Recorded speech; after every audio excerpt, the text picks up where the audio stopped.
સમગ્ર ગુજરાતમાં ચાલી રહેલી મતદાર યાદીની ખાસ સઘન સુધારણા ઝુંબેશ હેઠળ સુરત જિલ્લામાં નોંધપાત્ર પ્રગતિ જોવા મળી છે. જોકે જિલ્લા ચૂંટણી અધિકારી અને કલેક્ટર ડોક્ટર સૌરભ પારઘીએ આપેલી માહિતી મુજબ સુરત જિલ્લાની 16 વિધાનસભા બેઠકોમાં સર ડિજિટાઇઝેશનની 100% પ્રક્રિયા પૂર્ણ કરવામાં આવી છે. કુલ 48,73,500 મતદારો પૈકી 73.68% એટલે કે 35,90,896 મતદારોના ફોર્મ પરત આવ્યા છે અને તેમનો સમાવેશ ફાઇનલ ડ્રાફ્ટ યાદીમાં થશે. આપ જોઈ રહ્યા છો ગુજરાતની સૌથી પહેલા ખબર આપતી Surat express news channel director Rajesh મંગલેની સાથે. એ છે કે સ્પેશિયલ ઇન્ટેન્સિવ રિવિઝનની જે કામગીરી છે છેલ્લા 4 તારીખથી આપણે સતત જે આખું તંત્ર છે એમાં લાગેલું છે અને એમાં એક સારી કામગીરી આપણે જે છે સુરતમાં ઓલમોસ્ટ 100% સુધીની આપણી કામગીરી સુધી પહોંચી શક્યા છીએ. આજની પ્રેસ કોન્ફરન્સનો હેતુ એ છે કે 2-3 વસ્તુ હતી કે આપણે અત્યાર સુધી 73.65 જેટલા વોટર સુધીના ફોર્મ્સ આપણી પાસે પરત આવ્યા છે.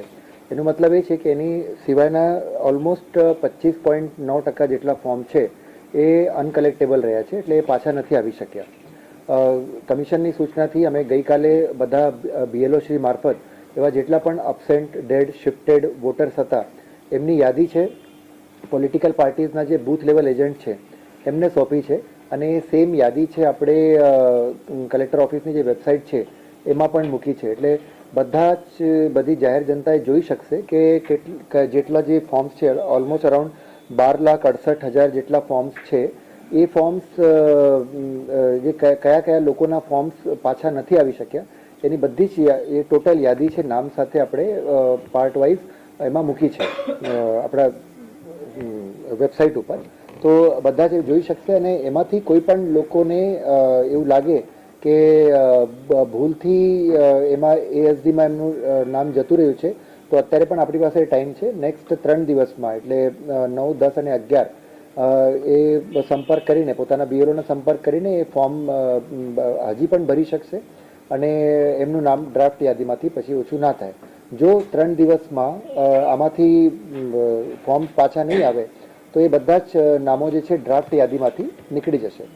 જો કે હું અહીંયા એ પણ મેન્શન કરવા માગું છું કે જો ડ્રાફ્ટ યાદીમાંથી નામ નીકળી પણ જાય તો પણ કોઈએ પેનિક થવાની કોઈ જરૂર નથી. એના પછી જ્યારથી ડ્રાફ્ટ રોલ પબ્લિશ થશે 16 તારીખથી આપણે જે બધા જ લોકો 6 નંબરના ફોર્મ્સ ભરી શકશે અને ફરીથી પોતાનું જે નામ છે એ યાદીમાં ચડાવી શકશે. બટ હિતાવહ એ છે કે અત્યારે જે 3 દિવસનો આપણી પાસે ટાઈમ છે એમાં જેટલા પણ પોતાનું નામ ચેક કરી લેજો અને જો ASD યાદીમાં સમાવેશ થતું હોય તો તમારા BLOને સંપર્ક કરીને એ પોતાનું જે ફોર્મ છે એ જમા કરાવી દે.